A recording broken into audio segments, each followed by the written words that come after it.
June 4వ తారీఖున జరిగే కౌంటింగ్ ప్రక్రియ మినిట్ టు మినిట్ అప్డేట్ కోసం ఉదయం 8 గంటల నుంచి సాయంత్రం ఫలితాల వరకు మా కేటీవీ తెలుగు ఛానల్ లైవ్ చూడండి. ఈ 5 సంవత్సరాలు జరిగిన విధ్వంసం మీరు ఒకసారి చూసిన తర్వాత ఇది ఒక 30 సంవత్సరాలకు ఎంత డ్యామేజ్ చేయాలనో అంత డ్యామేజ్ జరిగింది. వ్యవస్థలు విధ్వంసమయ్యాయి. మొత్తం ఎకానమీ కుప్పగూలిపోయింది. అప్పులైతే ఎంత చేశారో ఇంకా లోతు పోతే తప్ప మనకు తెలియదు. ఎక్కడెక్కడ చేశారో ఏమేం చేశారో తెలియదు. ఇంకొక పక్క ఎక్కడికక్కడ సహజ సంపద, ఒక శాండ్ కావచ్చు, మినరల్ వెల్త్ కావచ్చు, లేకపోతే ఏదంటే అది, ఇంకా మాకు అడ్డే లేదు, ఏమైనా చేయగలుగుతాం, ఎవరైనా అడ్డొస్తే తొలగించుకుంటా పోతామనే ధీమాతో ముందుకు పోయారు. కొంతమంది భయపడి రాలేకపోయారు, ఎదిరించలేకపోయారు.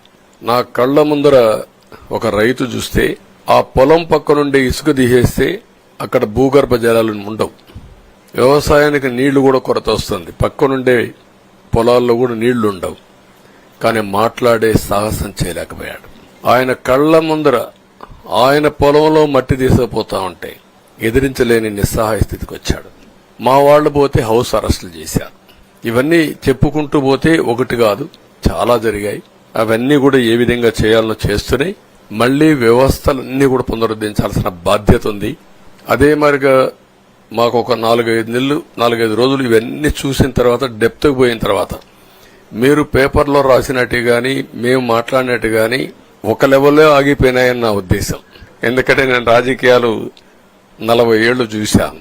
ప్రభుత్వాలను మేము అధికారం ఉన్నప్పుడు చూశాను.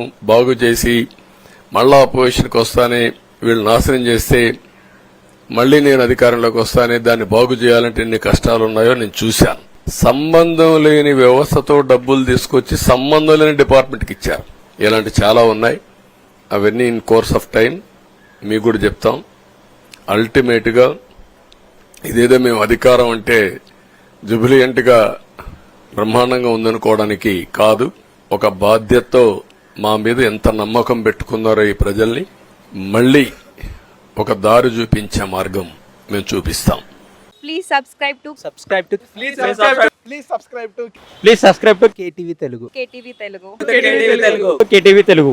KTV Telugu channel.